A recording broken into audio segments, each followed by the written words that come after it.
was not good, and I'm still eating, so I'm going to be a little bit off camera because I feel weird eating on camera.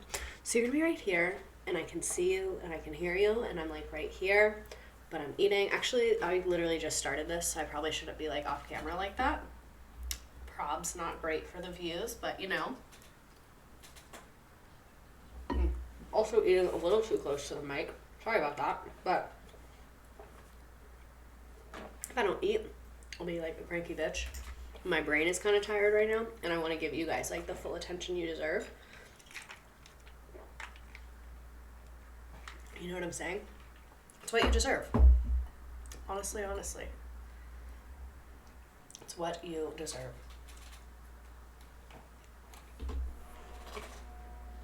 I got these weird things. They're like, I cut it in half. They're like pizza rolls, but empanadas. I kind of like it. I'm not into it, you know what I mean? Where does paper towel come from? Whatever, I'm using it. Hi, Quarter Life Crisis. You guys, Quarter Life Crisis is single-handedly saving education. Did y'all know that Quarter Life Crisis is single-handedly saving education? Did you know that? Because if you didn't know it, now you do. That Quarter Life Crisis is, in fact, single-handedly saving education. Save it for the judge, a first-time chat. Hello. Quarter Life Crisis, you are. You literally are. You are. She whistle blew. Ron DeSantis' Florida. Had to come out because y'all are starting a podcast. Oh, yeah. Did you guys hear about the podcast? Did you hear? I quit teaching 3 years ago, and my partner just quit this year. I'm so excited about the pod. I'm also so excited about the pod. That being said, we have to have kind of a difficult discussion here. Let me take a break from eating. That being said, we have to have kind of a difficult discussion. Due to the pod, I don't know if we're going to be streaming twice a week, every single week. It'll probably vary week to week. I'm still going to stream. Wednesdays, history streams, those will never go away. I'm just saying I might not be able to stream every single Monday. You get what I'm saying? Because unfortunately, I have to work, which sucks. And today at work, I work from home on Wednesdays. Y'all know I work from home on Wednesdays. Chili's Day, work from home Wednesdays. That's over. Our CEO would like all of us to be in the office every day. So I no longer get to work from home on Wednesdays. And Wednesday, like morning and evening, because I wasn't driving, I was able to make slides and stuff like that. So I just won't have as much time to do that, which sucks. I'm really mad about it. But I'll still be on here some Mondays. I'll be on here every Wednesday and some Mondays. We're just going to feel it out and see. We're just going to feel it out and see what happens. Welcome, everyone. My boss is being replaced, and I'm probably going to be made redundant. Oh, that sucks. I'm sorry. Welcome, everyone. We're talking about the podcast if you just got here. I saw the viewers go up a lot in a short span of time. But we're talking about the podcast. Live Rally, first-time chat. Welcome. I'm here. Will you put my attendance points in the grade book? I mean, I guess. That's like all y'all ever want from me. That's what I used to say to my students. I'd be like, is that all I am to you? I'd be like, all I am is someone to put in attendance, and they'd be like, you are the teacher. And I'd be like, ugh, I guess. Oh my God, Space Lead subscribed. Thank you. You have a podcast? So I'm starting a podcast. We start recording tomorrow. This is where I'll be recording. So I hope when you guys say the audio is good, you're not lying, because this is the setup that we're using. So really hope that that's chill. We start recording tomorrow. We're going to be talking about education. We're going to be having people come on the podcast. It's just going to be like a whole vibe. I'm really excited about it. ZK Butterworth, hi. So yeah, I'm really excited about it. But what I was saying is Wednesday history streams, that will be on forever no matter what. Monday streams, probably going to be like an on and off thing. Not 100% sure yet. We haven't settled on a name. I think I know what we're going to name it, but I don't want to tell you in case that's not what we name it. You know what I'm saying? Oh my God, the chat is blowing up right now. But yeah, so glad that you guys are excited. I'm very excited. I feel like this is a level up. Like, do you ever have something happen where you feel in your bones that it's going to be, like, important? I'm turning the camera because I want to start eating again. We'll be blasted at my university office. Good. You know when something happens, and you can tell it's one of those moments where you're, like, ascending. You know what I'm talking about? Where you're like, this is good. This is what needs to be happening. Group chat blowing up right now. Group chat going hard right now. So I'm doing a podcast with the Miss Frazzled. No, I have. In like a sentimental moment, both of y'all are educators I looked up to in my first year. I'm pumped. What are the name choices? I don't know yet. We don't have a finalized list. Podcast Assertion Era. Oh my God. Thank you. Throw me in 1001. It gave 5 community subs. Appreciate that. I don't know how that works, but y'all eat that shit up. I don't know how that works on your end. I feel like I would be a much better streamer if I watched other people stream. You know what I mean? Like, I would be a much better streamer. I'm so excited for the pod. I'm excited for the pod. Okay, let's get into today's streaming, though. Martha Speaks. Oh my God, you can put a message with it. My Monday was not fun. I had to come into the office and fix an internet issue I had last time, but the IT guy was leaving for sabbatical, so it had to be today. And then when I showed up, I had not connection issues. I have consistent beef with the IT department. I called them today. They were extremely unhelpful. I was unwell. Truly deeply unwell. I would support the patron of the pod. I don't know how we're doing that. It is going to be on YouTube, and I think it's monetized there. I'll figure out the details. I don't know. I'll know more tomorrow. But let's get into this. So y'all requested, and I tried to deliver. Oh, wait. I just realized the slides are cut off. Give me one fat second. There we go. There we go. Okay, there we go. Now they're not cut off anymore. Y'all requested an agenda, and I'm delivering with an agenda. Here is our agenda for tonight. I told y'all we're going to do more like a few long stories as opposed to a ton of short ones. Oh, man, wait. The mouse in my office computer is conspiring against me. I've tried everything to fix it, and I've just spent half the day trying to figure it out. Police department swingers, not surprised. No, so this is the biggest tea. I'm turning you again because I want to eat again, sorry. This is the biggest tea about the police department swingers. The person that submitted this story, they said this, and like, it's about one specific scenario, and then I was like joking to myself, and I was like, oh, I bet a lot of cops are swingers. Like, that just has strong cop energy. That's too dark. Is that too dark? What about now? I don't like that. I was like, oh, that has strong, like, cop energy to be a swinger. You know what I mean? Like, that really resonates with me. So I put it on there. And then when I put it on social media, tons of people started messaging me. And they're like, oh my God, yeah, military families too. And I was like, whoa. What the fuck are y'all talking about? I was like, what the fuck do you mean? Like, obviously. Like, is this a thing? Apparently this has just been a thing. My dad is unfortunately a cop, and I swear some of his coworkers are swingers. No, they are. Like, it's confirmed. Like, it checks out to me. Like, it fully checks out, but wild. Truly, truly, truly wild. So, here's our agenda for tonight. Number 1, can men assimilate into the workplace, or do they belong back in a trade like God intended? 2, also, the women of the trades, didn't mean to throw this on y'all. Sorry, was just trying to be witty. Didn't really think through. This is my own internalized misogyny jumping out. You know what I mean? But I figured it out. Men don't need to be sent back to the trades. They need to be sent to sea. Just simply put them on a boat. Just simply send them to sea. Have a lovely trip. I hope you enjoy it. Bon voyage. Have a nice life on the sea. So, 2, police department swingers. 3, a survivor of a man with Andrew Tate vibes. 4, I don't care if we aren't together. I'm still glad I got your name tattooed on me. And 5, the father we do not trust stepped up.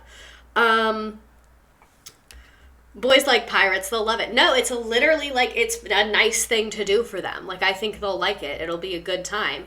Also, if you didn't submit a story, add one for next time if you would like. Let's go ahead and get into it. This will be at the end as well. Can't believe I almost missed this stream. My first time watching and I'm late. We need a Hunger Games, but just men.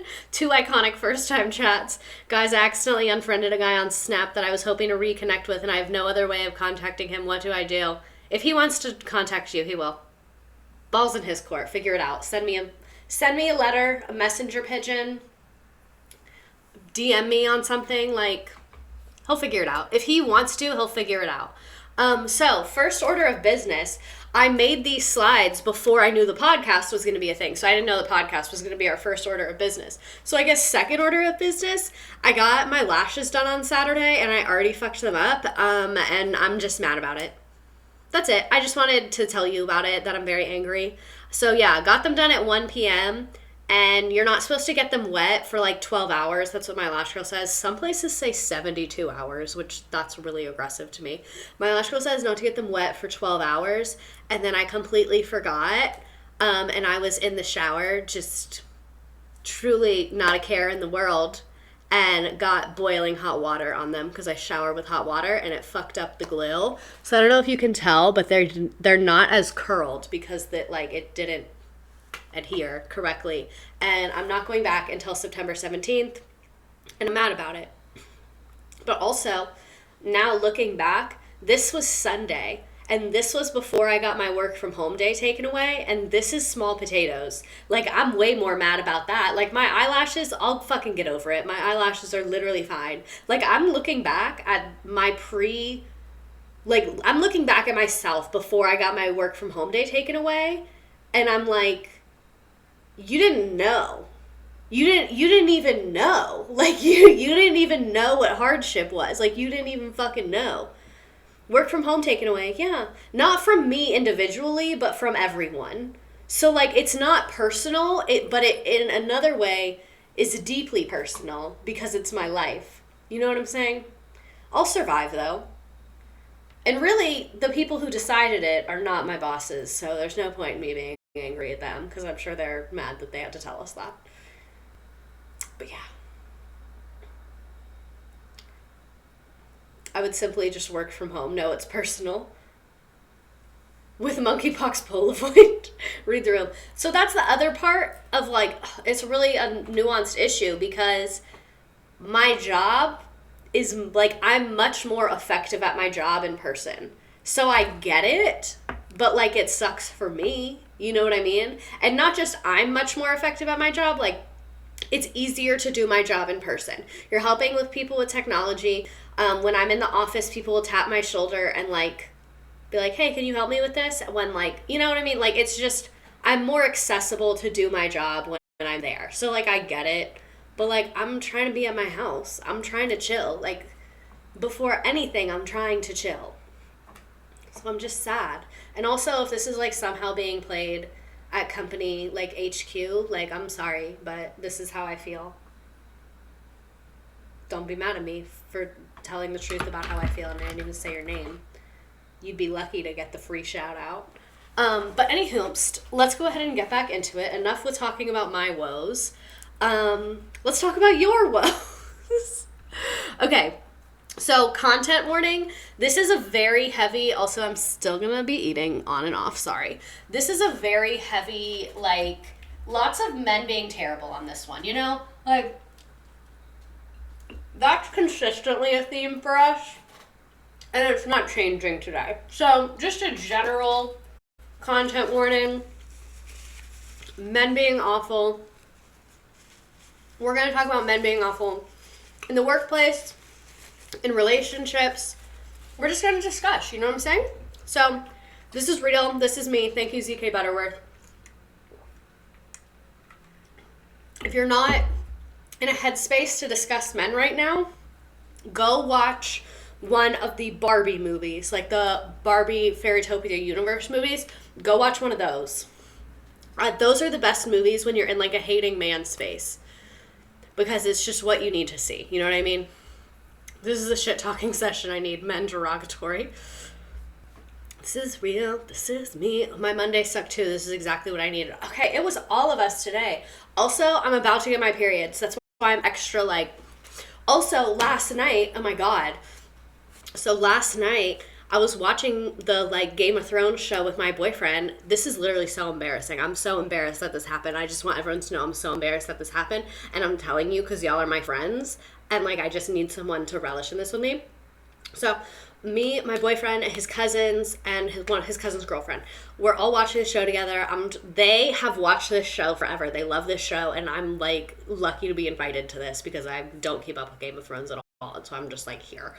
And then out of fucking nowhere, I have never felt like this. I could not breathe. I got so hot, and then like my vision started going in and out. And I was like, take deep breaths. You're not going to interrupt the show. Like, this is their moment. Like, don't draw attention to yourself. Like, you're respecting the Game of Thrones culture right now. So I was like, trying to drink my water. And for like just 10 minutes, it started getting worse and worse and worse. And then I like was unable to hold my head up. So I started going like this to my boyfriend. And he was like, what is wrong with you? And I was like, I'm about to pass out. I was like, I don't know what's wrong with me. I'm about to pass out. And then his cousin was like, what the fuck? And like paused the TV and opened like the balcony door. And then like once he opened the door and the like air started circulating, I was like, oh, I think I'm literally fine. Like, I was like, I think I'm literally fine. And then I was fine. Wait.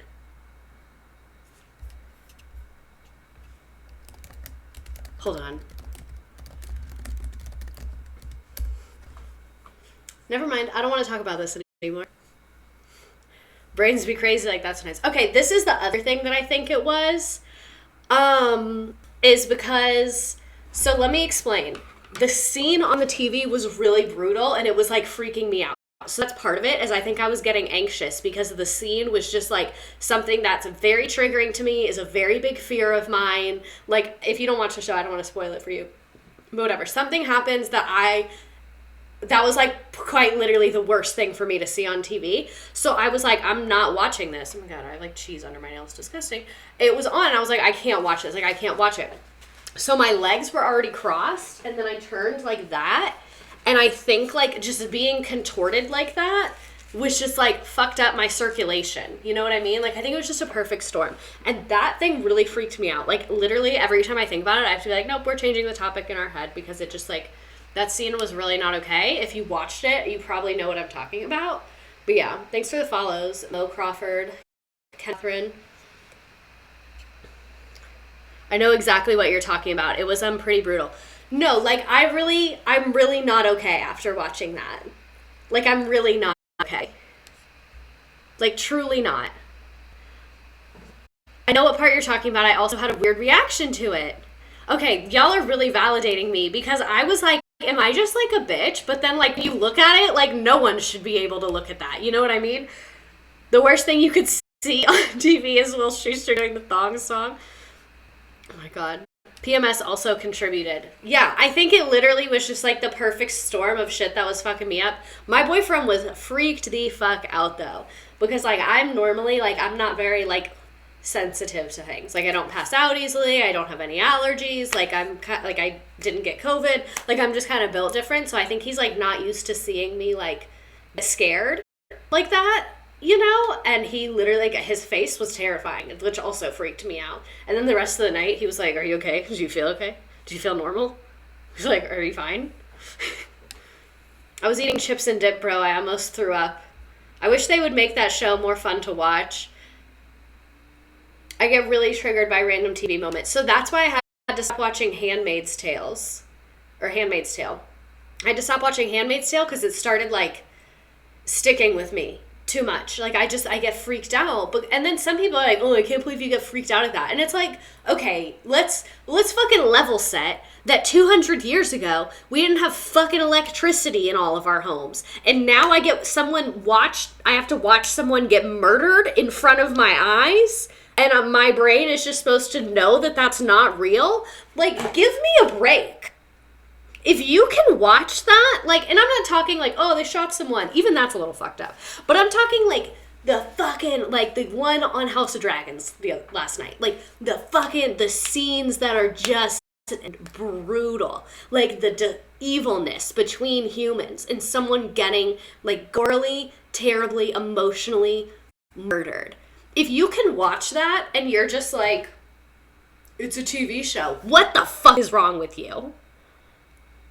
There was no reason for all that. Like, oh my God, they could have accomplished their point. I'm trying to talk about this scene without spoiling it. But they could have accomplished what they were trying to accomplish. I get it. The illusion she drew earlier, I get it. With the parallel happening during the tournament, like, I get it. I get what we're going for. Y'all could have done that in a way that was not that. You know what I mean? Like, you didn't have to do that. I feel so seen and heard. Thank you. We were all talking about it afterwards. Like, after the episode, we were all like, that was really fucked up. What show are you talking about? House of Dragons. It's the Game of Thrones spinoff. I had to switch to Big Brother because I couldn't watch it. If I had not been with all of them, I would have switched it. I would have been like, I can't watch this. I'm sorry. But they were all just so into it that I was like, I cannot do that. So that's why I literally just, like, contorted my body and refused to watch it. Edgy for the being edgy for the sake of being edgy is not cute. Exactly. Do you keep up with Big Brother? I do not. Everyone always thinks I do because I use a lot of Big Brother memes, but they just have really good gifs. Like, sorry. I've seen it, but I don't keep up with it. If that makes sense. Sorry. Me continuing to eat my pizza roll empanada, which, why does this food exist? It's disrespectful to two cultures, the Italians and any culture that eats empanadas. You know what I mean? They're fucking good, though. I'll grant them that. They did a good job. Double damage. I'm their target audience. I'm their target audience for real. Okay, so before we get into this, it's giving self... Stop! Empanadas are so good. I know, I fucking love empanadas. Before we get to shit talking, I, like, just talked a lot of shit on my job, so I do want to say one thing that's good about my job is that I don't have that much to do tomorrow. Tomorrow's going to be pretty easy, and me and my coworker, my work is close to a Trader Joe's, so me and my coworker decided we need to stop wasting our money on lunch. We literally go out to lunch every fucking day, and it's like $20 every time. So we're going to Trader Joe's to buy groceries to keep in the work kitchen, because we have a kitchen. We have, like, a decent sized kitchen with a full fridge that we can put stuff in. So I was like, let's just fucking get groceries. Like, what are we doing here? So we're gonna go grocery shopping tomorrow on our lunch break and then just make lunch. So it's probably gonna be way more than our lunch break, but whatever. Cross-stitching a welcome sign that says, don't let the cats out or the cops in. I love that, Professor Zanny. Okay. I'm such a slut for Trader Joe's. I love a Trader Joe moment. Love, love, love Trader Joe's. Joe the Trader. You know my dog, Joe the Trader?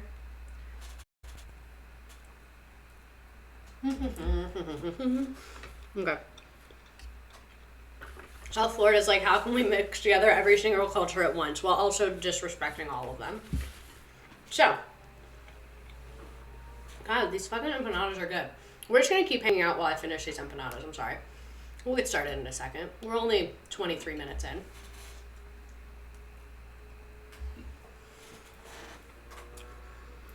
It's like New York, but disrespectful. Exactly. That's the vision. I love pizza rolls. I'll always love pizza rolls. I didn't get to eat any of this stuff as a kid. I didn't have anything like this my whole childhood. First time I had pizza rolls, high school. At a friend's house. I know. So,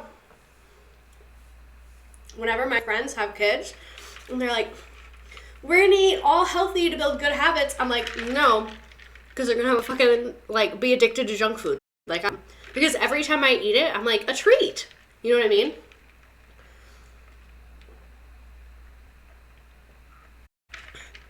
This Dr. Pepper is fucking good. I feel so much better now that I ate. I had kind of a small lunch today. I don't think I've ever had pizza rolls. Bye, baby angel. Oh my God. And Kendra Catherine, you were in college the first time you had pizza rolls? We're just like confessing our traumas right now. Should we rename this from the group chat to trauma dump? What are we thinking? What are we thinking? How has it been since roommate moved out? Oh my God, great. It's great. It's so peaceful. I love it. I can talk about it. My mom never bought whipped cream. Adult depression meal is a salad made of whipped cream, sprinkles, and chocolate chip. One of my favorite depression meals is whipped cream and strawberries. Those are fucking good.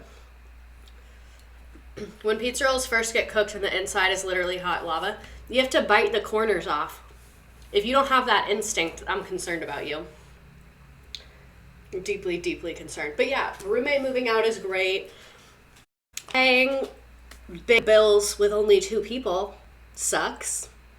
That's not great. I don't love it. But I think it's worth it. And it's way less than we'd be paying if we had to move. You know what I'm saying? But yeah. It's great. Very peaceful.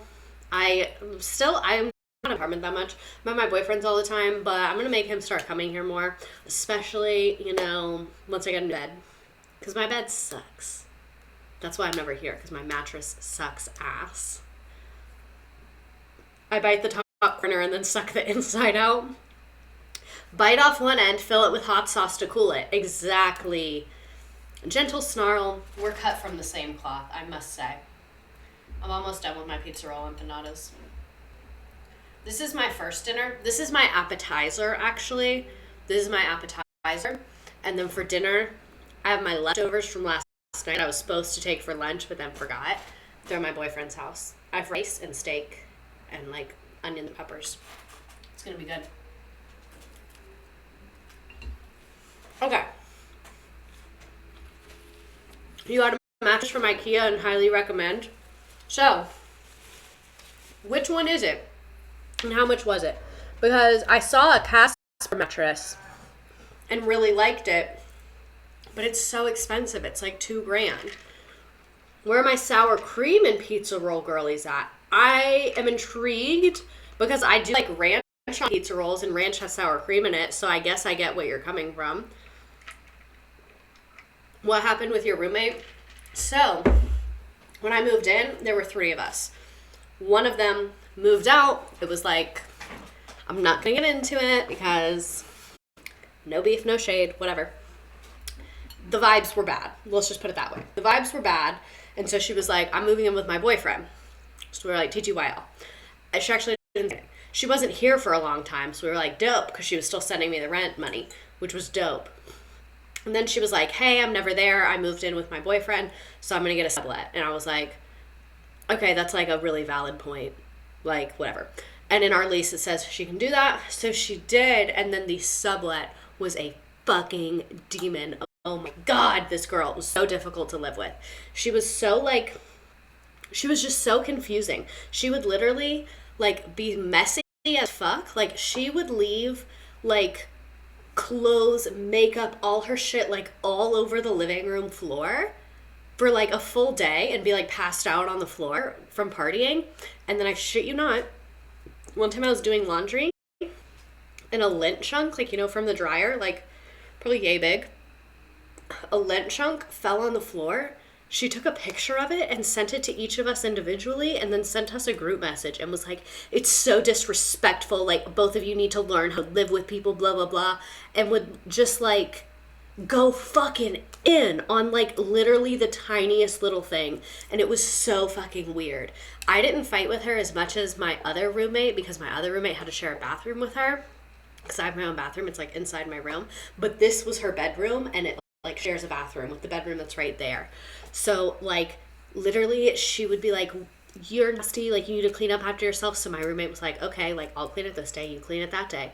And then they would, agree on stuff. And then, this girl wouldn't hold up her end. She'd be like, yeah, that sounds like a plan, not do her part. And then when my roommate, who I'm friends with, was like, hey, can you do this? She'd be like, really, I was in a rush. I forgot one little thing. Like, you can't just do it for me. But then if like, the roles were reversed, not even if she asked, like, tiny little things, she would freak the fuck out. Acting like that at her big age, yeah, for real. I'd literally slip Sedlin into her food. And she would like come home drunk as fuck, which like again, if you want to be drunk as fuck, that's fine. But if you want to be drunk as fuck and loud as fuck, you need to live by yourself. Like sorry. Because she would come home late as fuck, drunk as fuck, like screaming, just like truly wilding out. And would leave the door unlocked. One time me and her got in a big fight because she gave our key to someone that me and my roommate don't know and didn't tell us. And the only reason we found out is because she was like, oh, can I borrow your spare key? Because I have an extra one. And I was like, yeah, why? What's up? And she was like, oh, I gave my friend my key. And I was like, what the fuck is wrong with you? And then I also got mad at her because I told her, like, basically, like a house rule we have is like you can't leave your friend here. Like if you have a guest, you need to also be here with them, if that makes sense. Like if you just like run downstairs or you like run to grab something from the store really quick, that's fine. But don't like go to work and just leave your fucking person here is kind of like the rule. And so she was doing that and I told her to stop and we got in a huge fucking fight about it when like she agreed to that moving in. Oh my God, this was the other thing.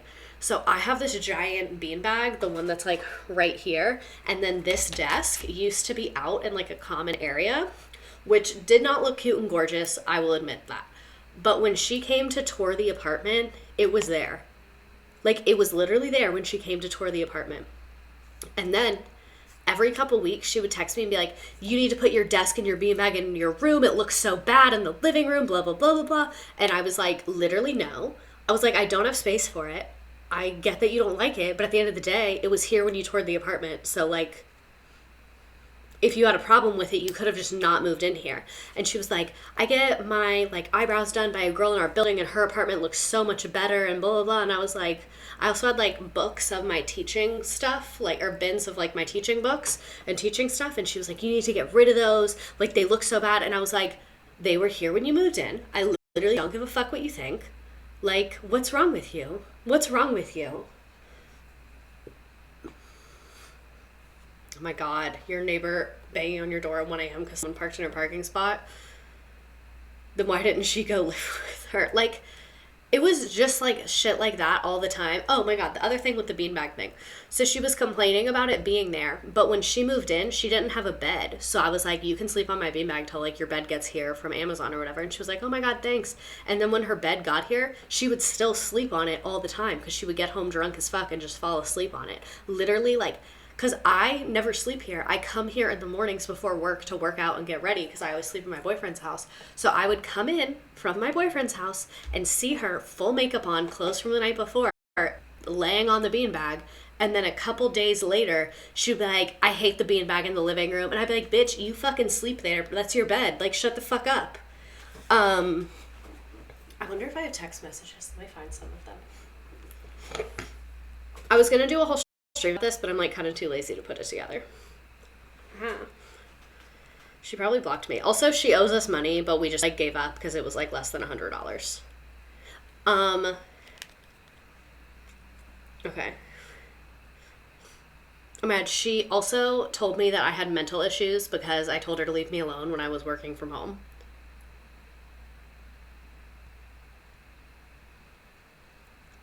And she tried to get a sublet. So this was the other thing. That's your bed, bitch. So she like moved in February and paid first last. Like she paid first month and last month. And July was her last month.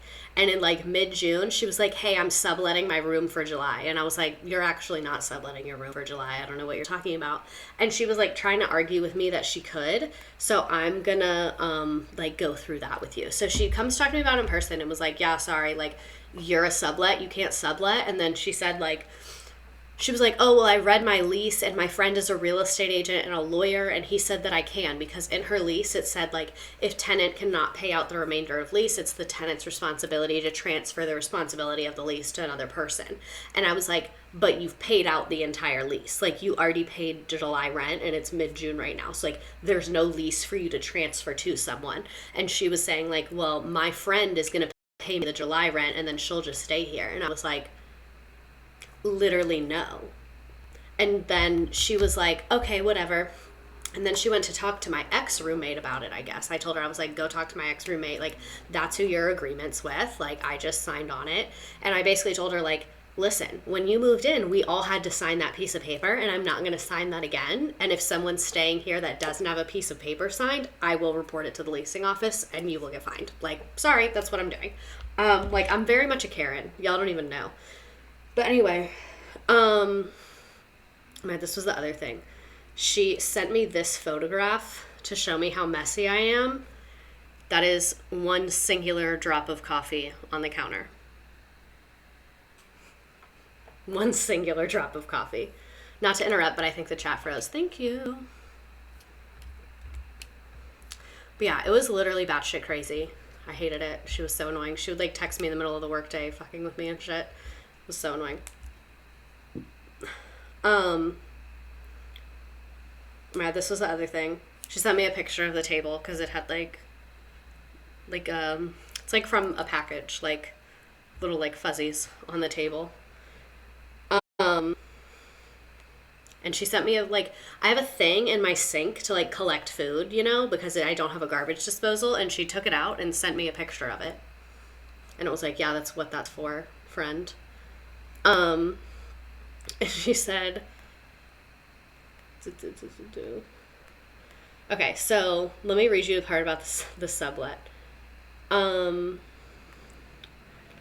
I said, she said, I read the contract and asked my real estate agent. I could totally have someone stay in the room the rest of the month. I only wanted to do that because my friend is struggling in finding an apartment, and that's why I want her to stay a month. I'm not bringing a stranger to the room. It might be a stranger for you, because this was the other thing, is like she would always have random ass people here and like not tell us she was having anyone over. They would be here by themselves with a key to the apartment. And I told her, I was like, these are strangers. And she was like, they're my friends. I trust my friends. And I was like, you are a stranger, so why would I trust your friends? And she said, I just think the whole month of July you should see if she's the right fit or not. If she isn't, then you can just find another roommate. Because I told her, I literally said we're re-signing and I'm using your room as an office, because she wanted like transfer to her friend. She said, you should see if she's the right fit or not, and then you can just find, and if not, you can find another roommate. And she said, I know me and you guys couldn't live together. It's not that everyone is bad. We're just different. I do appreciate all the help that you and roommate gave me. I would never forget about the beanbag begin my bed, and that's why I don't want us to leave in bad terms and always talk it out, even though sometimes words can hurt. Like, this bitch is literally just insane. Like, fully insane. I want to find like other bad shit messages from her. Okay, this was what it was. She sent me like a picture of the lease. This was the gag. She owed me money for the water bill. She was late paying for her water bill. Does she watch her streams? No, I guarantee she does not. In the picture she sent me, it says like when she's required to pay me the water bill. And in this picture, she was like, so I talked to my lawyer and real estate agent. Please read this part of the contract. And I said, which part, ? Because like, do you mean the part about how the text message before I asked you to pay me for the bills and you didn't reply? Is that the part you're talking about? Like, it was wild.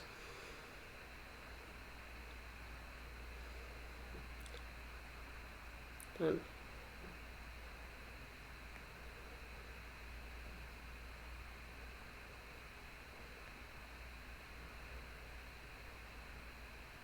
Oh, yeah. God, I can't even read this because it's like so much. My brother's girlfriend lived with us and she knocked over a candle in our bathroom. The wax hardened in the sink pipe. I used to have a roommate who would make a massive pie of mushroom chicken pasta and leave it on the stove for days. She also made a shitty copy of the house key, which got broken off in the lock, and I had to sit and figure out how to lock in a negative 25-degree snowstorm. Oh my God, jail. Oh my God, this is the lint picture. Let me show you. Here's the lint. Do you see this? She said, this was the text. She said, is this yours? If it is, would you be able to avoid doing it? It's just like the only person that's going to pick it up is me, and there's no reason to throw it on the floor. Like, literally relax. Oh my God, this is the part.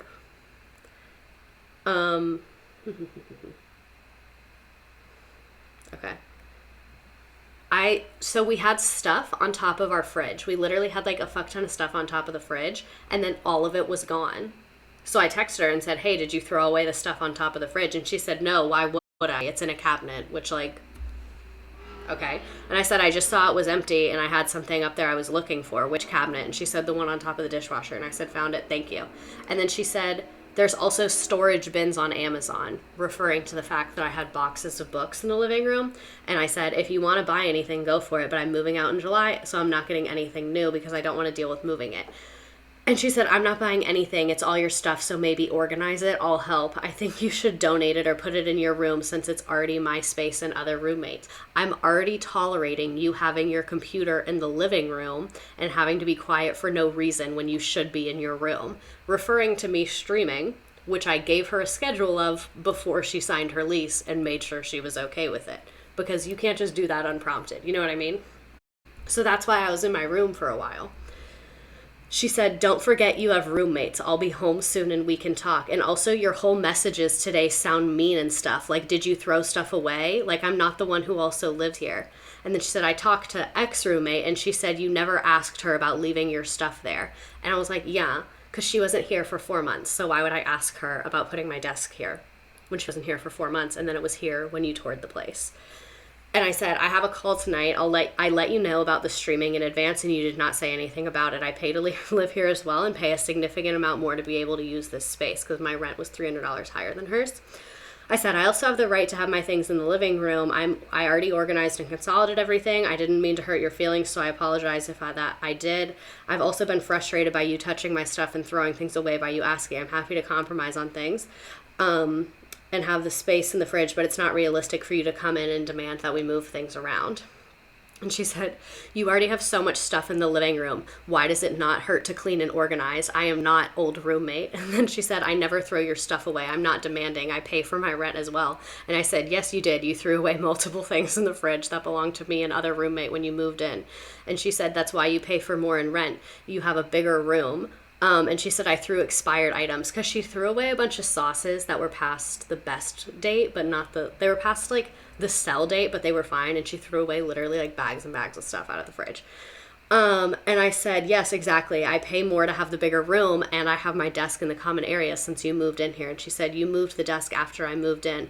I'm fine with the computer and the teacher stuff. It just makes the apartment look so messy. I want to be able to bring people. It's not a classroom. And she said, maybe it's better to discuss in person. And then she came up and I basically like checked her and was like, get the fuck over it. And then she was like, I'm on my period. I didn't mean to be mean, blah, blah, blah. Like, it was literally such a time. But now that we've been here for 45 minutes and we're on like slide 2, let's go ahead and get into it. I simply would have gotten charged with first-degree murder if she was my roommate. Yeah, we're fucking real. And then, like, we were so stressed about her moving out. We were worried she was going to try and stay. She owed us money. We thought she was going to vandalize us, whatever. Like, we were so stressed. And then the day she was supposed to move out, I was like, where are you? The leasing office, like, wants to do a walkthrough. And she was like, oh, I went back to Chicago. And I was like, okay, where are your keys? And she goes, I put them in a box of tea in the pantry. And I was like, you just weren't going to tell us that? And then I looked, and sure enough, there they were. Weirdest fucking experience of my life. Truly. But it's over. It's done now. Okay, so, content warning, men being awful in the workplace. So this is part 1. I don't know why I forgot to put part 1. So I feel like this is going to be a long story. So backstory, we already knew my boss was sexist. He makes sexist jokes. He jokes about his female boss because she's a lesbian. Oh my God, hydrate, thanks. I really need to. I forgot my straw. Look at my sticker. Is it nice? Okay. He makes jokes about his female boss because she's a lesbian, and every single person knows that he is an asshole. One woman spoke up and he berated her and made fun of her to everyone at work. While being her boss, he's incredibly unprofessional. Since he made fun of her, no one took her seriously. And he never got in trouble. She just switched departments. He never made any sexist comments to me for the first few years that I worked there before I was married and had a son. Well, March 2020 comes and everyone goes remote and I got pregnant. Okay, I was also in the process of moving out of state, so I asked him if I could just stay remotely because everyone was already remote, and he said yes and was very happy I was staying. At this point, I was only 1 year out of school. Well, fast forward, I have my son, so I take 6 weeks off work. Also, 6 weeks is literally nothing. 6 weeks is literally so fast. Like, that's really quick. I would be crying and dying. Like, your work should give you like 2 years. I don't know. Because that's all that short-term disability would pay. I had a traumatic birth and ended up getting really bad postpartum depression because I was suffering PPD and came back to work too early. I was understandably making mistakes, which I was still 2 years out of school, so mistakes should still be expected, especially because the place provides zero training or mentoring or any help. Very sink or swim, not very helpful. Job is engineering, so pretty hard, and mistakes are going to happen if no one helps you. Well, I told my boss that I was suffering PPD, which I definitely did not need to tell him. And he told me that I was making excuses to my face. Behind my back, he compared me having a baby to him going through a divorce, comparing that he was able to keep his feelings separate from work. Well, over the next 8 to 10 months, every single time I made a small mistake, even if nothing bad happened or if it was a quick fix, I would get a lecture. He would tell me that I'm not meeting expectations. I got passed up for a promotion 2 years in a row, even though the promotion would just be moving from engineer 1 to engineer 2, so not even a big deal. He kept saying he doesn't understand why I'm messing up and not asking him for help. He thought I wasn't asking anyone for help because I wasn't asking him or his butt buddy that he tells everything. Men are literally awful. And the fact that he looked at you and was like, when I got divorced, I was able to keep my feelings separate from work.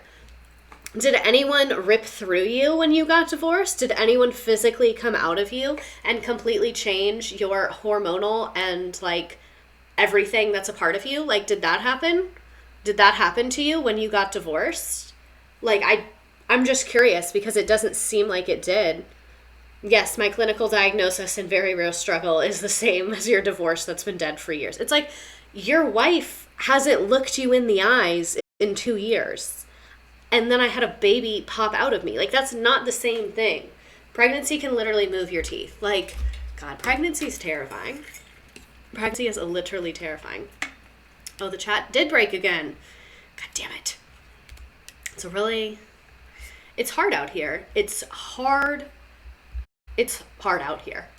That's all I'm going to say. It's hard with this, pregnancy can move your teeth. It can also give you allergies. So I used to work with this lady. She was like kind of a bitch, but I think this was her villain origin story because I worked with her after this happened.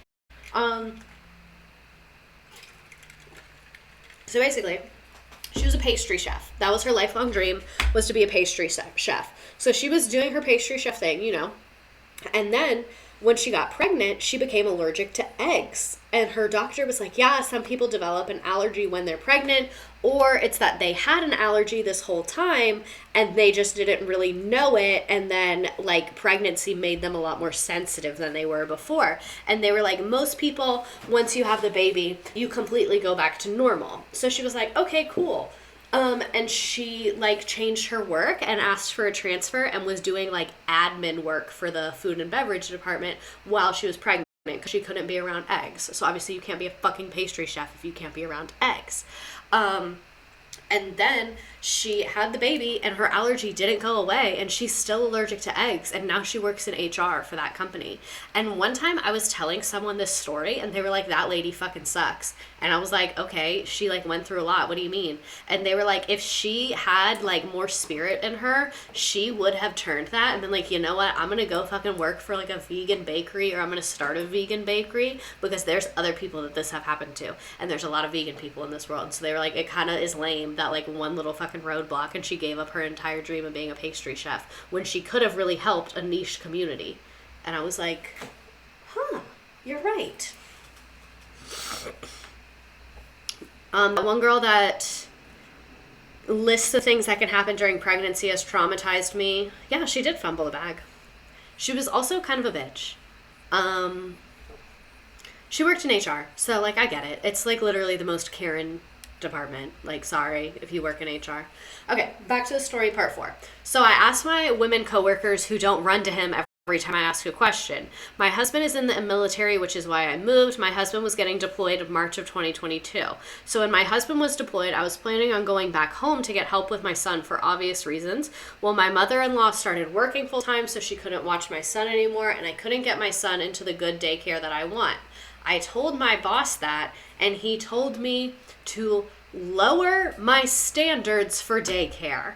Imagine your boss looking at you and being like, lower your standards for daycare. And then later in that conversation said that I was ruining my career.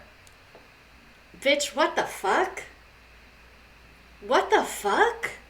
So I put in my 2 weeks and I'm not working right now. I cried to him several times about how worried I was about how I was doing at work and was trying to get better. Standards for daycare are no joke. Like, literally, what the fuck? What the actual fuck?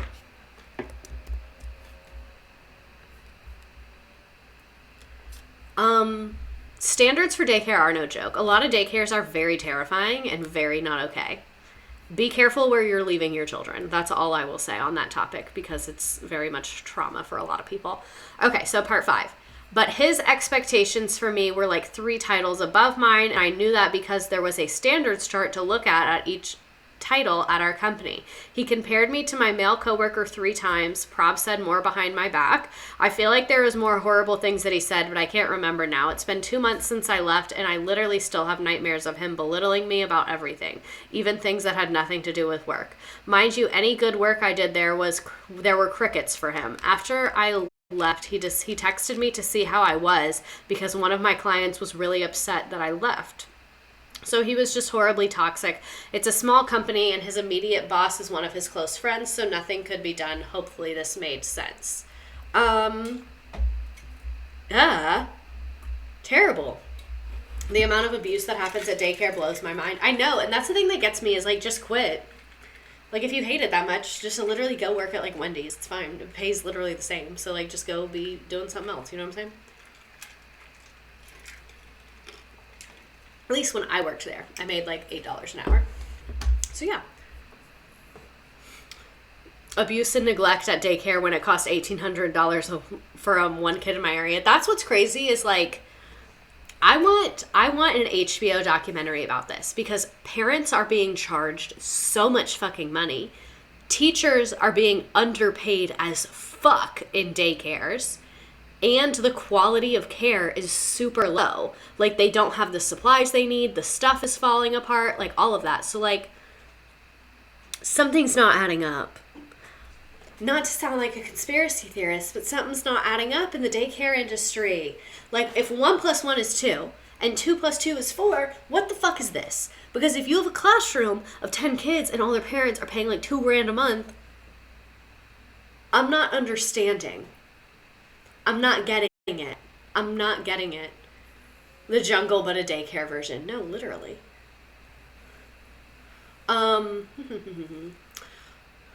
Disorder degenerate. Sorry, my contacts are like a little bit fucked up. Also, I need to curl my eyelashes.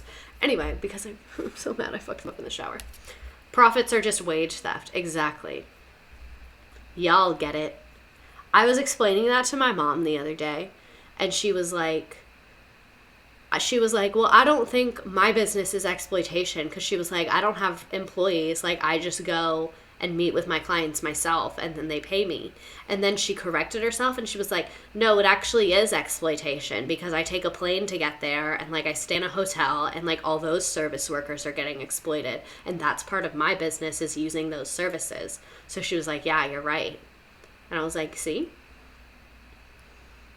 There's no ethical consumption. I worked for a large daycare corporation for 6 years, and 4 coworkers got fired because they were terrible to the kids. Ooh. One time I dropped a kid at daycare. I didn't really drop her, so I didn't realize she could roll by herself. And I was sitting crisscross, and she was, like, laying in my lap, and then I was, like, talking to my coworker, and she rolled over. And I was like, since when the fuck do you know how to roll? Because I was a sub, and the teacher was like, she knows how to roll. You should not have done that. And I was like, I'm really sorry. I did not know that she knew how to roll. But I was sitting on the ground, so she didn't go that far. Girl was on a roll. She said, girl, bye. Bye. She said, bye, Felicia. Goodbye. She just kind of rolled onto the carpet, and then I picked her up, and she cried, and I was like, "You're good," and she was like, "Okay, I'm good," and I was like, "We're good, we're good."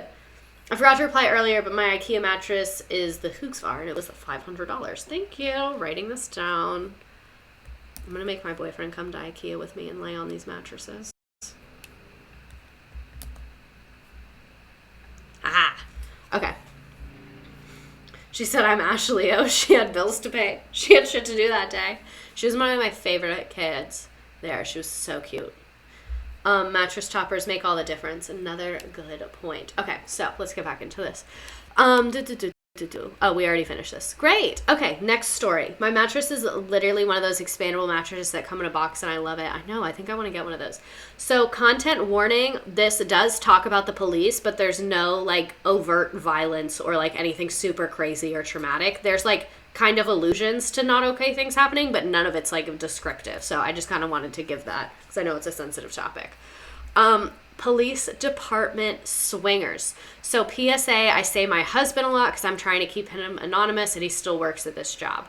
My husband was in the Army for 6 years and decided to get out because he did multiple deployments and we were just over it.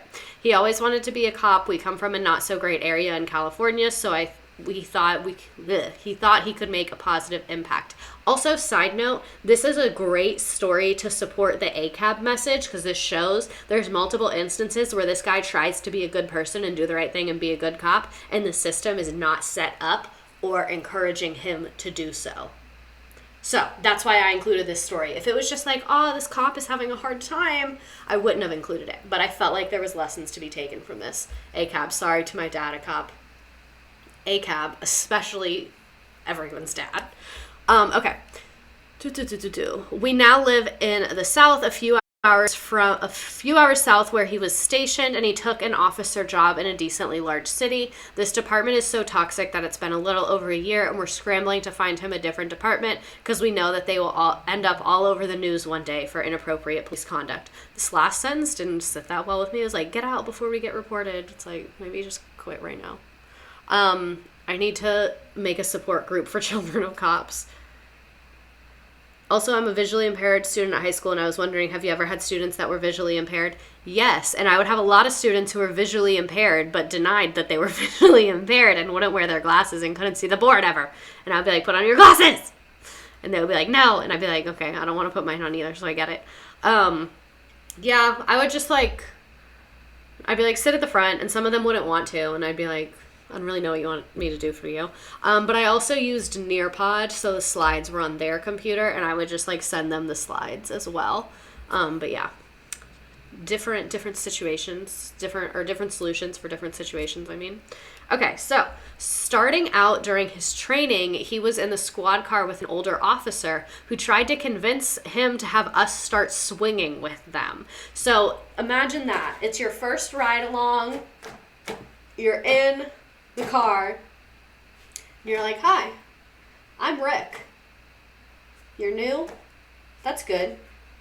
Do you and your wife want to fuck me and my wife? Like, how do you bring that up? How do you bring that up?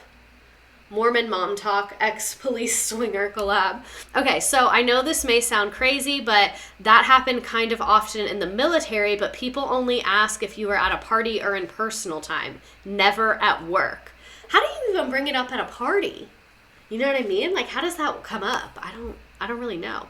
When my husband told him no, I'm assuming you were like doing voice to text or something like that, and you mean N-O. When my husband told him no, we're good, the guy never treated him the same. I'm not surprised. Like, it literally makes perfect sense to me. I'm sorry, but it does. It just makes absolute perfect sense to me. My parents were swingers before they got divorced. I'm so sorry that you know that. I'm so sorry for whatever series of events caused you to have that knowledge. Oh my God. Are you the one? Yeah, your dad's a cop? What is this? Am I missing something? I don't understand. Cursed with knowledge. I used to live on a military base and can confirm some of my friends' parents were swingers. Why? Only discuss swinging on company time? Stop. Stop it. Don't say that. That is hilarious. The other couple was a daughter in my grade? No. I'm sorry. No. How do you even bring up being a swinger to your colleagues? That's the thing that I'm not understanding, is how do you bring that up? I really don't get it. Oh, God. That's really brutal. Not swinging. God. Sorry, I was taking screenshots of the chat to make in the thumbnail. Swingers are kind of badass. Like, I get it. I get the vibes, but, like, don't traumatize your children by picking other couples at the school. You know what I'm saying? Like, let's just not traumatize your children. There was a miscommunication with pineapples, I fear. No, not the couple. They had a daughter who was my age. No, I know what you meant. I just, yeah, like, I thought that's what you meant. Like, you and the daughter are the same age, and y'all's parents were swingers together. Like, that's what I thought you meant, and that's still terrible. That'd be really terrible if it was the other way. I literally used to think it meant swinging on swings. I wish. Oh, how much I wish I thought it meant that. My mom always had a pineapple on their mailbox, and then, because it means hospitality, and then when my dad told her what it means and that he had just known that the whole time, she was so mad. And then she was like, oh, is that why people asked us that? I thought that, like, we were just really hot. And my dad was like, no, it's not why. And she was so mad that he never told her. Different kind of swing. Oh, yeah, that's exactly it. And neither couple is together. That's what, okay, this might be controversial. I'm not a polyamorous person, so I don't fucking know. But to me, open relationships, the only ones I've seen that seem like healthy and good and work, they've been open from day one. Whenever people are like far as, or at least been like, yeah, I love open relationships. That'd be something I'd be open to once we establish communication with each other. Like, that's fine. But people that have just been traditional married for 20 years and they're like, we want to open our relationship. I feel like that's accomplishing something that y'all, like, that's not going to accomplish what you think it is. Like, that's going to cause problems, not fix them. Like, you have to be so good to do that, and that's why I'll never do it, because I will never be that good, ever. I will never be that stable to be able to do that. But when people are like, oh, just to spice it up, I'm like, that's a terrible plan. That's a terrible plan. Go to therapy. Like, go to therapy. Do some weird sex shit, just the two of you, to spice it up. Like, don't be swingers, because I just don't think that y'all are built for that emotionally. Like, I just don't think you are. The worst are Tinder couples looking for a bi unicorn. Ugh. Like, literally add chili pepper to spice it up, not someone else. Yeah, like, go on, like, a nude retreat. Like, there's so much stuff that you could do that's not that I think would just cause a lot less trauma for everyone involved. When you asked how to bring it up to your colleagues, Miss Girl, you were once a server, and I feel like that's mild when it comes to server talk. Yeah, but they, like, most of the time, you're not married and shit when you're a server. Like, some people are married, but they'll be like, yeah, I sucked my husband's dick, and, like, be raunchy. But, like, I don't know. I feel like it's just different. You know what I mean? I always forget that my parents did this until I remember, unfortunately. I'm sorry to have brought it up. Go to the sex store, get off the interstate, get something, go home instead of going on Tinder. Like, exactly. There's just so many more options. No one, the superior officer, when your husband said he didn't want to have an orgy together. Okay. It's, if you're gonna ask your coworkers to swing with you, like, rock on, whatever, but you have to be chill when they say no. Like, that's the key. If you're gonna ask someone to do something that, like, not everyone wants to do, whether it's, like, a little of this, like, some kind of sexual, whatever, you have to remain so good vibes only and so non-judgmental as to not fuck up the dynamic.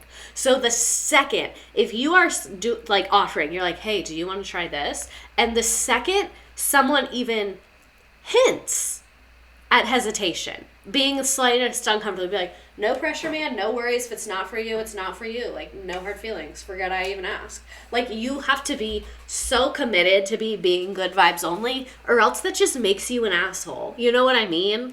Like, Pause. What if the show Wife Swap was made for swingers? Don't shit where you eat. Don't fuck your coworkers. Every time I've hooked up with a coworker, I've regretted it. Every time. Did it stop me? No, it did not. I have an open relationship and it works for me. We aren't married though. Exactly. Like you have an open relationship and it works for you. And you were not monogamously married for 20 years prior. Because it just seems very difficult to make that kind of a change. The one thing that I could see, I actually know a couple that did this. They were married, had kids, did the whole white picket fence babies thing. Their kids went to college and they were like, I actually fucking hate you. And I've been very repressed because we got married when we were like 20. And I hate you, so we're going to get divorced. And then they got divorced and like both like really changed, moved, did whatever. Like, and their kids were grown. Like their kids were in their 20s and 30s by this point.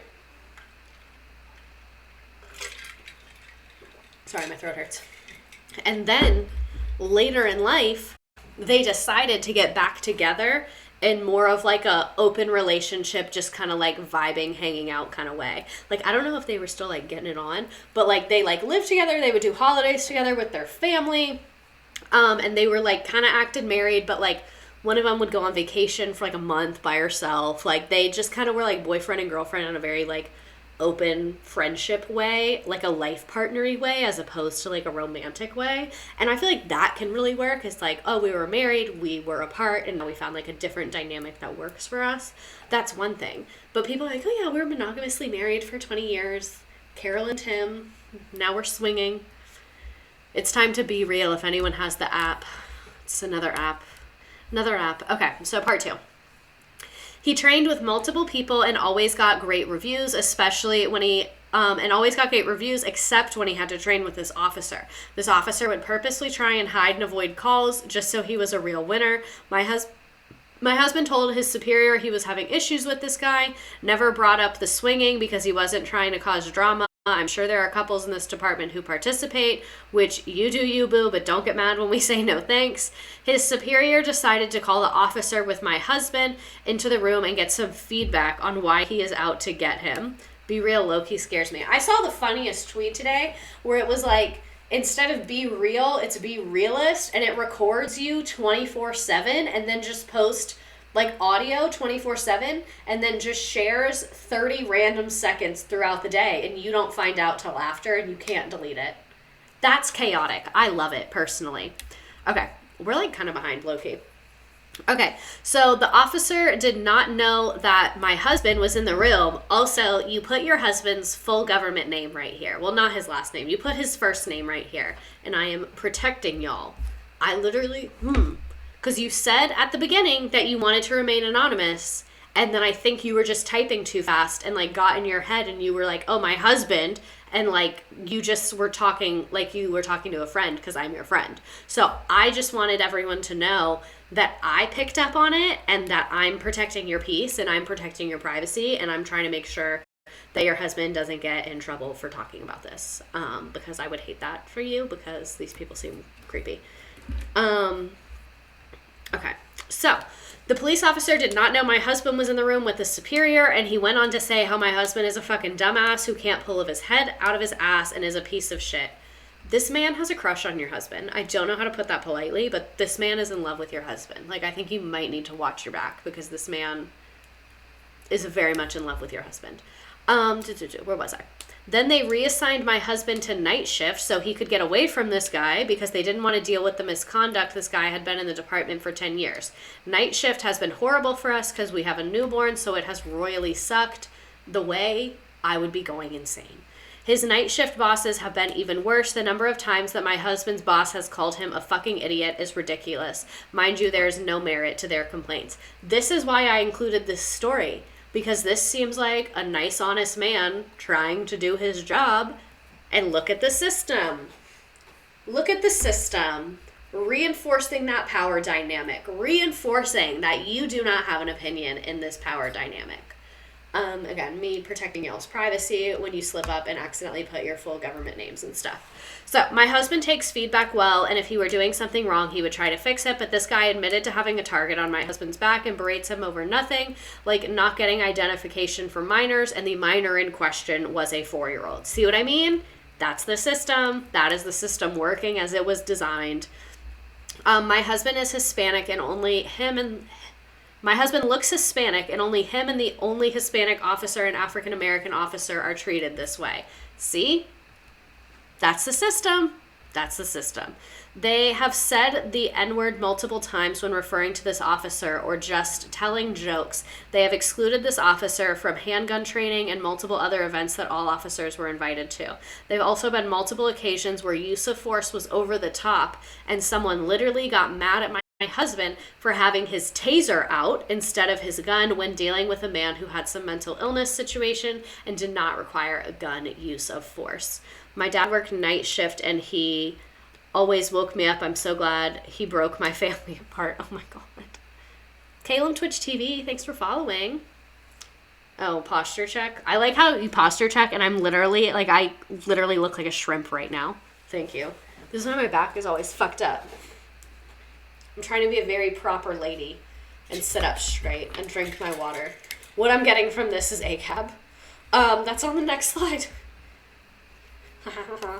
Okay, so my husband dealt with another man who was having some sort of mental illness or drug issue, but was de-escalating the situation. Hold on, I lost my place. De-escalated the situation, talked the guy down without any weapons and being involved, and got him into the car, transported to the hospital. He got yelled at for taking too long on the call. We watched his badge cam, and the entire encounter took 15 minutes. Also, great turnaround time. 15 minutes to get someone who's having someone that's not in their moment. Let's say that. I live in a city. I have seen people on the street that are not in their moment, and I have great empathy for them. But does not seem like the easiest situation to be in as a police officer. I'm not going to lie. So 15 minutes, no violence in the car on the way to the hospital. That's as good as we can ask for. I think that is that's a model of a great interaction to me. 15 minutes, no violence in the car on the way to the hospital. That checks the boxes. Could maybe there be improvement? I'm sure there was little things here and there. But if we're looking at police interactions on a whole, great job. Great job. 15 minutes to de-escalate is super fast, right? Like, with kids de-escalating, when they were, sober and in the classroom and, nothing even that bad happened, would take 15 minutes. So, out in the world. Those are strong numbers. Those are strong numbers. That should be the standard. I've seen police de-escalate situations near my apartment and it took 2 hours. It's because normally when police de-escalate, they threaten to arrest everyone. They're like, if you don't calm down, we're going to have to arrest you. And that's not de-escalation. That's getting someone to calm down for 45-second stops. Okay, but anyway, he got yelled at for taking too long. We watched his badge cam. The entire encounter took 15 minutes. Not to mention, these people who berate my husband have literally never left the town they're in and don't even know what Chipotle is. Imagine not knowing what Chipotle is. Not just, I haven't had it, I don't like it, but you've never heard of it? There are so many other misconducts and inappropriate incidences that we can't even keep track of them all. Not your husband getting bullied by people who don't know what Chipotle is. That's really embarrassing. My husband has been getting pretty depressed because they have convinced him that he sucks at his job, and I have to try and cheer him up and explain that he has been all over the world and in multiple states. He almost died for this country and worked hard as hell to get his bachelor's degree. Don't let some loser who swings with other cops, has 3 divorces, has never left the state, and doesn't even know what Chipotle is. I just know they would pronounce it as Chipotle. Chipotle.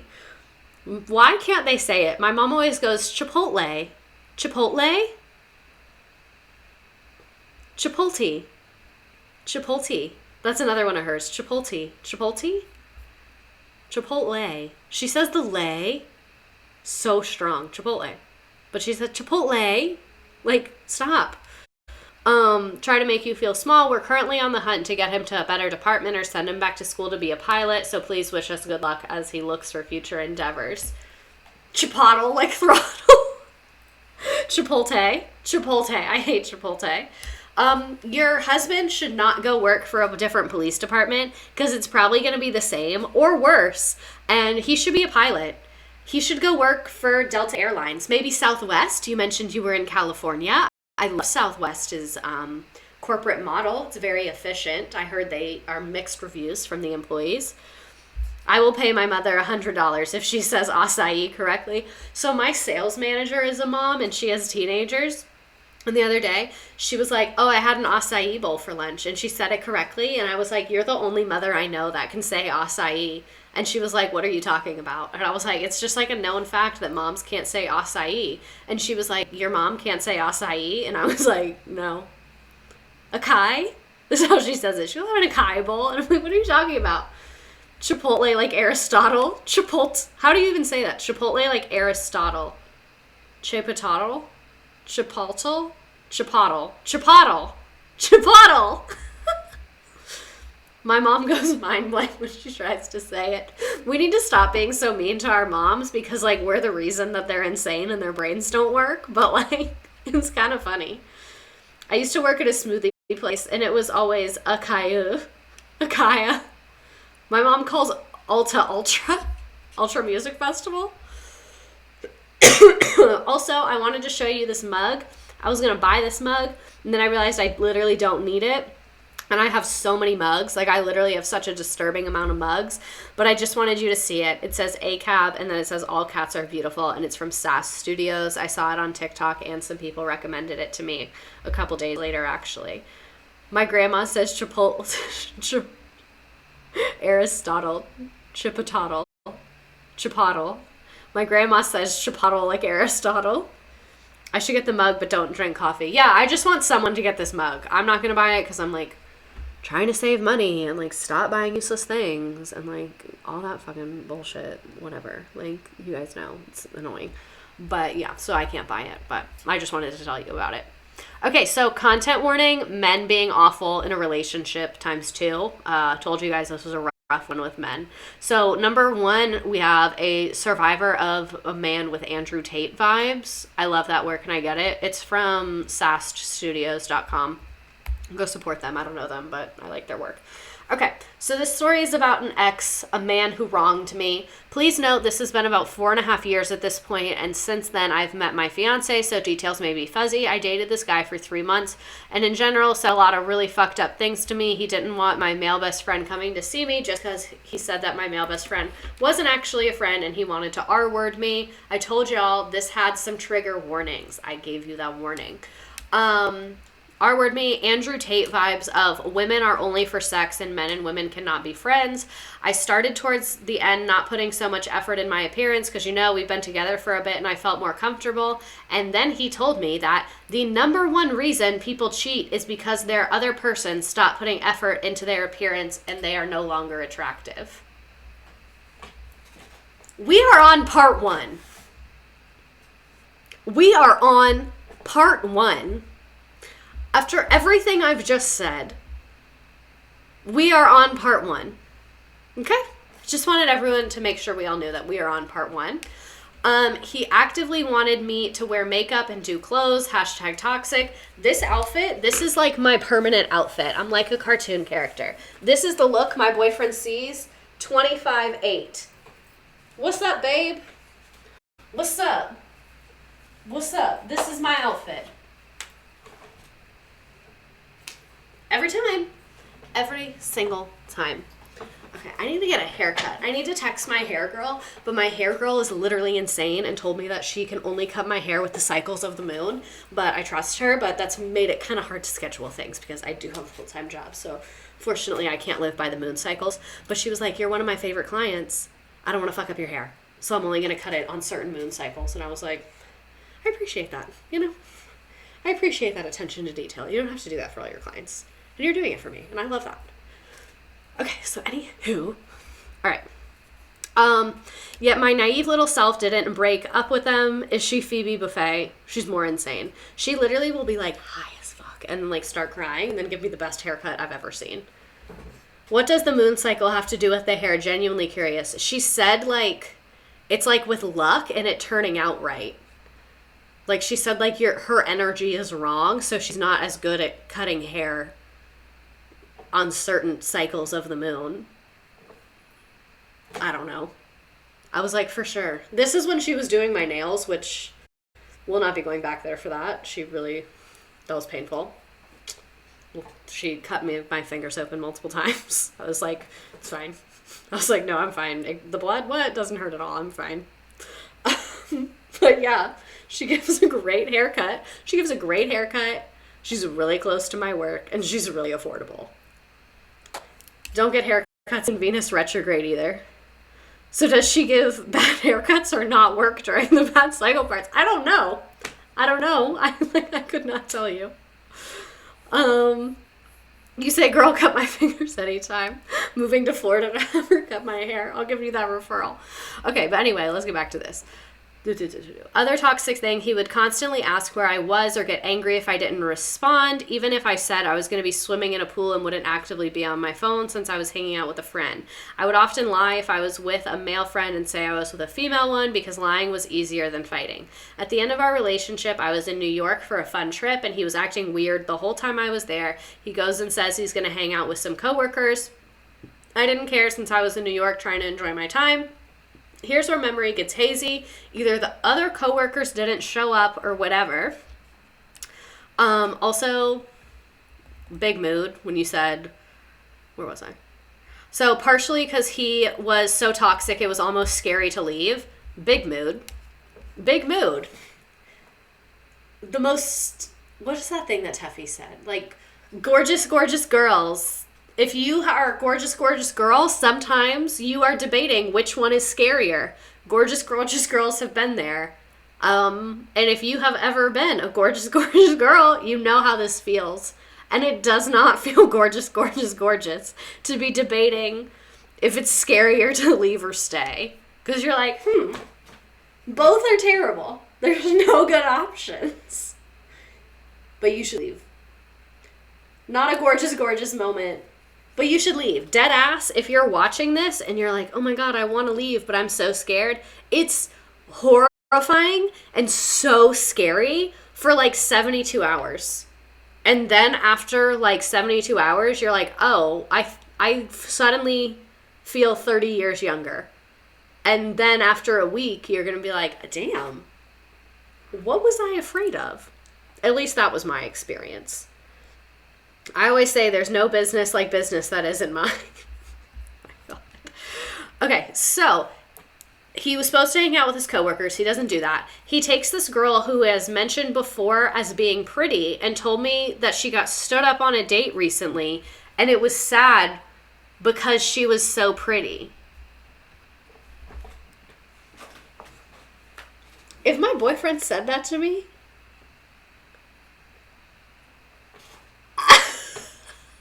you have a death wish. You want to die. You don't want to live. You don't want to live. Talking to me like that, you do not want to live. That's what I'll tell you, is that if you speak to me that way, you do not want to live. Thank you so much, because you don't want to live. And I'm so glad we're on the same page that you don't want to live, as evident by the fact that you just fucking said that to me. My smile would fade so fast. I'd be like, I'm sorry. I want you to repeat that with a little more bass in your voice. I want it to come from your chest, that you felt that was okay. So, which I was immediately sussed out, rightfully so, because he can hang out alone with women and say that about women, but my male best friend can't come from out of state to hang out with me. Well, they go to the movies together and he pays for all of it, and I start arguing with him about it. What happened to men being sent off to fight in a war? Exactly. Men after literally taking another woman on a full date while emotionally abusing you. So, to trauma dump. When I was with my ex-boyfriend, this was like one of the things that made me be like, yeah, we're dead. Is like, I had always been complaining. I was like, you do nothing for me. Like, I was like, you don't say nice things to me. You don't do nice things for me. You don't take me out anywhere. Like, you do literally nothing to show me that you care about me. Like, at all. Ever. You literally do nothing. And then he went to the fucking beach with his coworker who was a woman, and he was like, oh, we just met up there to like hang out and talk and discuss. And I was like, and I truly to this day don't think anything happened between them, but it was the principle of it. And he was like, I don't see what this big deal. And I was like, I've literally begged you to do that. And like every time we would do anything, I would drive there, I would pay for the parking. Like I was like literally carrying. And so I was like, you went out of your way to plan that and go there and do that. what the fuck? And then a different new coworker, he got like a new coworker in his department. Oh, this wasn't his coworker that he did that with. It was his former coworker who got promoted to another school. So he was like going to talk to her about it or whatever. A different coworker, she got hired and he like went to Target and like bought her a mug, like a welcome thing. And I freaked the fuck out. And he was like, why are you mad? He was like, I don't like her like that. And I was like, you've literally never done anything like that for me ever. I was like, you've literally never, ever, ever gone out of your way to make me feel any type of anything. So yeah, I'm mad. And then he told me that I was a crazy person and that, like, I don't remember what he said. It was wild. Like, he was like, you're fucking crazy. And if you think any man would ever do that for you, you're fucking delusional. And now I have a cute and gorgeous boyfriend who does nice things for me all the time. And he's cute and gorgeous and I love him so much. So, if you're with a man that treats you like this, literally leave. Literally. Upgrading to the newer model, I guess. What the fuck? It's so hot in here, sorry. As you should. Literally, yeah, why was he in a relationship then? Exactly. There are men that are in relationships who don't want to be in a relationship. Like, there are men who hate women and do not want to be in a relationship that are in a relationship because they don't have the emotional intelligence to realize that they don't want to be in a relationship and that they hate women. Oh, God. So, this is where the story left off. You start arguing with him about this, and then you go to bed that night out of state in New York, and he breaks up with you while you are sleeping. They want mommies, literally. What does your sticker say? It's a Black Panther Party sticker. I mean, not like literally, it's from Redbubble. My boyfriend didn't want to be in a relationship, and I don't think he ever did. He just didn't know how to not. Men are insane. But you're free now. He breaks up with you while you're sleeping. Honestly, easier that way. Then they start dating almost immediately after that. Are we shocked? No, we're not. But the greatest roast of all is during our entire relationship, I was actively pushing for him to go to UF. He lived in Gainesville a bit away and he kept pushing it off. Well, he never goes to UF and he ends up pretty much a same D because he ends up having a kid with this girl, despite them having broken up and getting back together several times because of who he is. The because of who he is really just took me out. You're like, there's no other explanation. It's just because of who he is. I hope the girl gets out of there and never talks to him again because he was so scary and angry and so toxic. I'm glad I got out of that, but it was genuinely the worst time of my life. Okay, sorry, that was the end. Survivor of a man with Andrew Tate vibes. Honestly, like, pretty unscathed. Really glad you got out of there because that could have gotten a lot worse. Okay, so I think this is our last story. I don't care if we aren't together. I'm still glad I got your name tattooed on me. So my crazy boyfriend story, not my boyfriend, but my besties. My best friend and I were in school with this guy we will call E. She was in basic science classes with him in algebra. I don't know how it happened, but she helped him with homework and things. But eventually they started hanging out. E was really bad news though. He was a drug dealer at our high school and would try and give me and my best friend free drugs. Not that we wouldn't accept now. We were just different back then. We would always decline because we honestly didn't trust him. I stopped the relationship with him pretty early on because I was annoyed by him, but my best friend still stayed in contact with him during school. Over the summer, E moved to Mexico with family and they still kept in contact.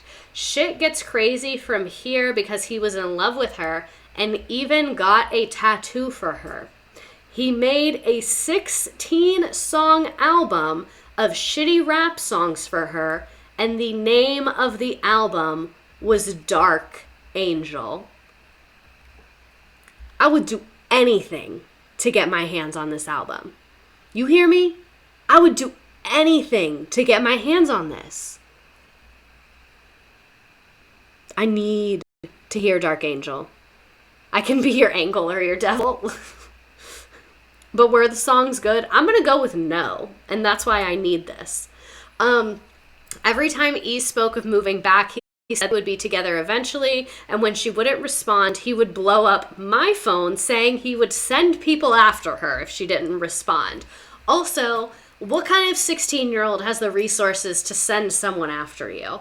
Not saying it's worth risking finding out. I'm just saying I'd be surprised if he was able to actually do this. Need me a man like that. My God. Then he would switch up his attitude saying he loved her. At this point, we were pretty freaked out because people at school would come up to us being like, E told you to answer your phone. Oh, the way I would switch schools. I'd be like, oh my God, immediately no. Imagine if your teacher said it. That's some Pretty Little Liars shit right there. Okay, let me de-escalate myself and stop taking this further than it needs to go. This was about 4 years ago, and we lost contact with him because we all moved and switched numbers. Earlier this year, he somehow contacts her again saying that she was the best thing to ever happen to him, and he's so glad he still has her name tattooed. Sounds like Xanax abuse to me. Wait, really? I don't know anything about that. He's a for-lifer. This man is crazy. Maybe this story isn't that extreme, but the tattoo was so bad, and we made fun of the shitty rap songs because he would take SoundCloud beats and rap over them. He was such a stalker and totally ruined my best friend's high school years. No one. This guy. This is crazy. I need to hear the album. I absolutely need to hear it. Also, please acknowledge this meme. I'm really proud of it.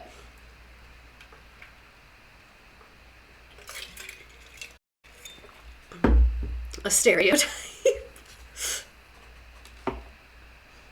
Call off your techno boyfriend or I'll tell the cops what your mom keeps in the lasagna box. What the fuck? My brother has my mom's B-Day tattooed on him and it's the wrong date. Oh my God. That might be in the thumbnail. Men should go extinct and I've always said that. My God. I'm noticing all the Big Brother memes now that you mentioned it earlier. My God. Sorry, I'm reading through the chat. I want to make sure I saw everything. This one's joining. Okay. The lasagna box. My best friend has a tattoo that's life is weird, but life is weird. Oh my God. Surf and Sarah 22, first time chat, welcome. Also, for some reason, Surf and Sarah just made me remember the Polly Pocket surfing game on the website. Do you guys remember that game? I think about it a lot. I would like to see the tattoo. If this was your story and you have pictures of the tattoo, lasagna box is a PLL meme. Oh, okay. I stopped watching Pretty Little Liars. Sorry. My friend also has a treble chef, but backwards. Why do I know so many people with fucked up tattoos? I really want to see his tattoo, though.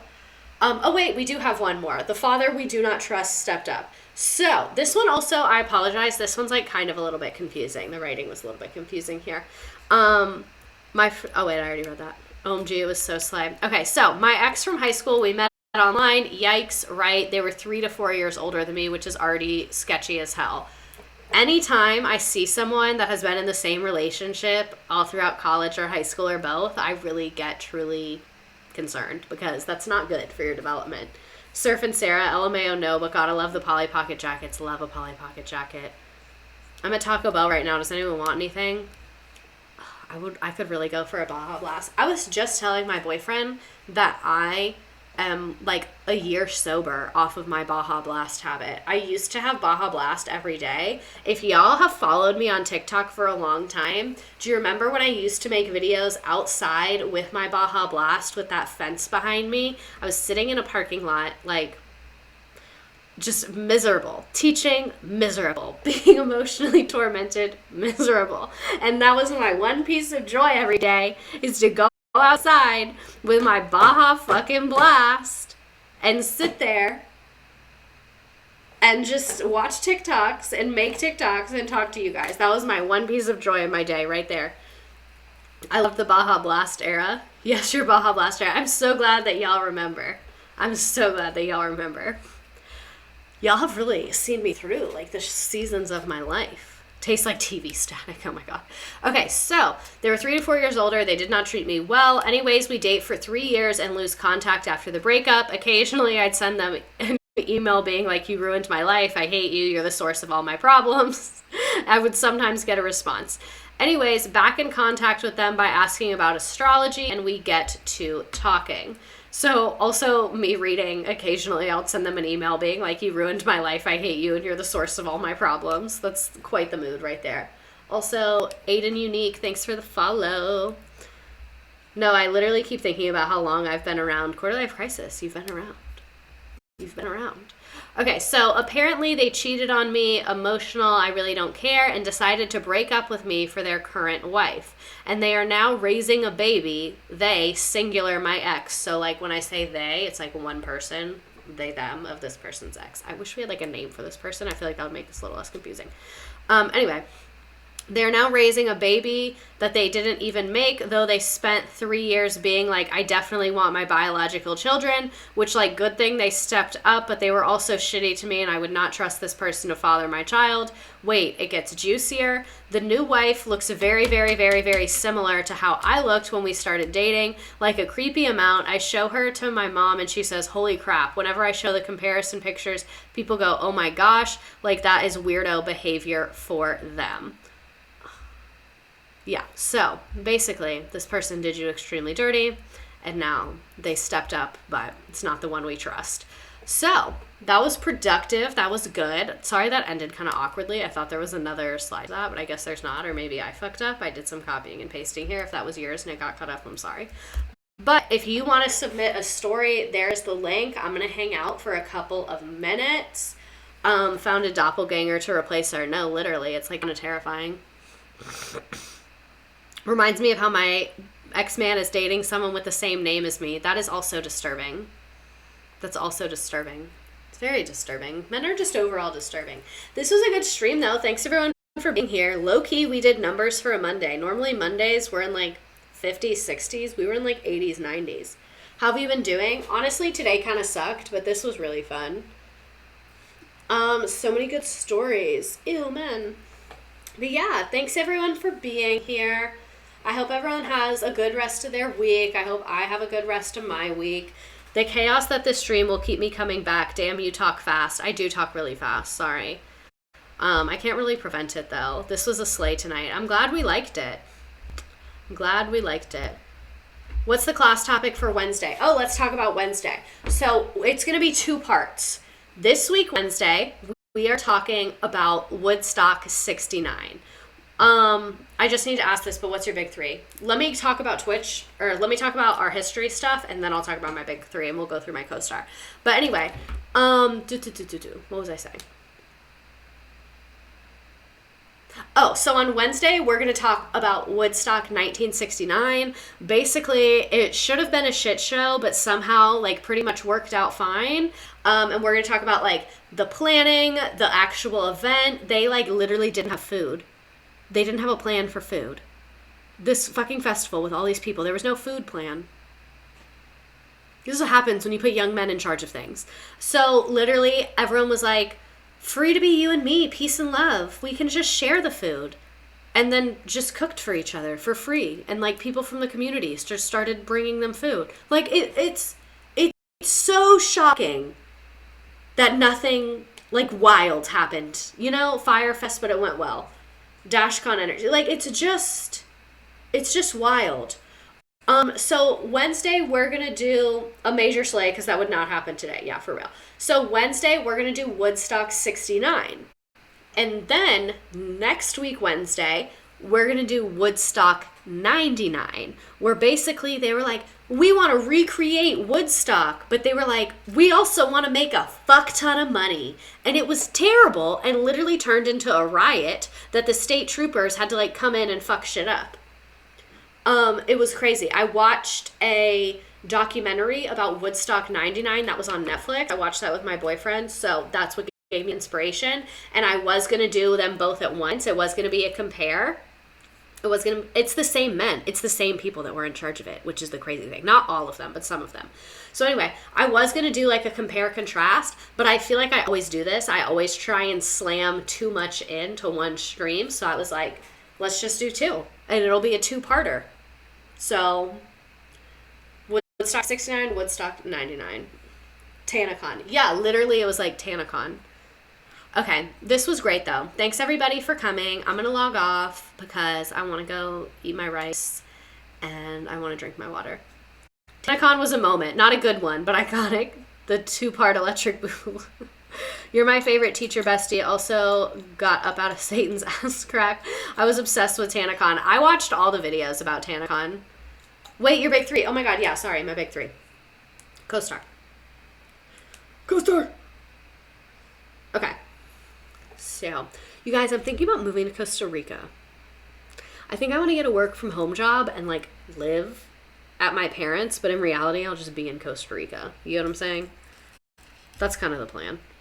Can we do a TanaCon stream? It's an important moment for American history. Maybe. So, if don't move to Costa Rica. Listron, thanks for the great stream tonight. I'm recovering from emergency surgery, so it was nice to get my mind off it for all. Wishing you a speedy recovery. So my big 3, let's do it. My sun is in Capricorn. I'm a Capricorn. My moon is in Aquarius, and my rising is Libra. Miss Redacted Con. Oh my god, I could never. I get really bad anxiety with crowds, so like, I could literally be so famous. I'm never doing that. Like, I don't care. I just can't do it. I would go to Miss Redacted's con. I would speak at a conference, but like I could never, I just couldn't do it. I have so much Aquarius in my chart. Me and Britney Spears' chart is actually kind of similar, apparently. We both have Aquarius moons. Okay. So I want to like show you this, but I don't want to show you my name. I don't know if you can really see it. Yeah, you can't really see it. Okay, so I'll go through everything. This is everything that I have in Aquarius. My moon, my Jupiter, my Mars, my Uranus, and Venus. All of that's in Aquarius. I have a very Aquarius heavy chart. And then my Sun and my Neptune are in Capricorn, my Ascendant's in Libra, my Pluto and Mercury are in Sagittarius, and then my Saturn is in Aries.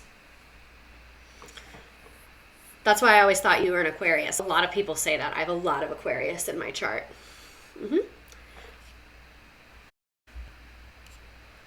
Mine is mostly Pisces and Leo. Slay. Okay, I'm going to drop the link in the chat again if anyone has a story they want to submit. But if you tuned in late tonight, the other update is me and Miss Frazzle are starting a podcast together. So from now on, I will still be streaming every single Wednesday and some Mondays. I don't really know what's going to happen. I'm trying to not burn myself out. I've been working a lot recently and my real life job is about to get a lot more intense. So I don't want to commit to streaming 2 days a week. I still want to try, but I'll let you guys know how the vibes are. How do we find the pod? We'll post it. It's going to be on Frazzled's YouTube and then I will share it, and we're also looking into like Spotify, Apple, all that stuff. We did just have this idea. This is very, very neurodivergent energy that both of us are doing this. We came up with this idea 24 hours ago. Do you want to know when we start recording? In less than 24 hours. Very quick turnaround. So I do not have all the answers to your questions, unfortunately. But yeah. Peace out, you guys. Have a good rest of your week. See you Wednesday for Woodstock 99. It's going to be one of our last Chili's days because my work from home day is dead. Is no more. She is gone. So no more Chili's days. I have 2 more Chili's days. And then I'm in the office 5 days a week. Till the rest of my life, I guess. Okay. Love you. Night nights.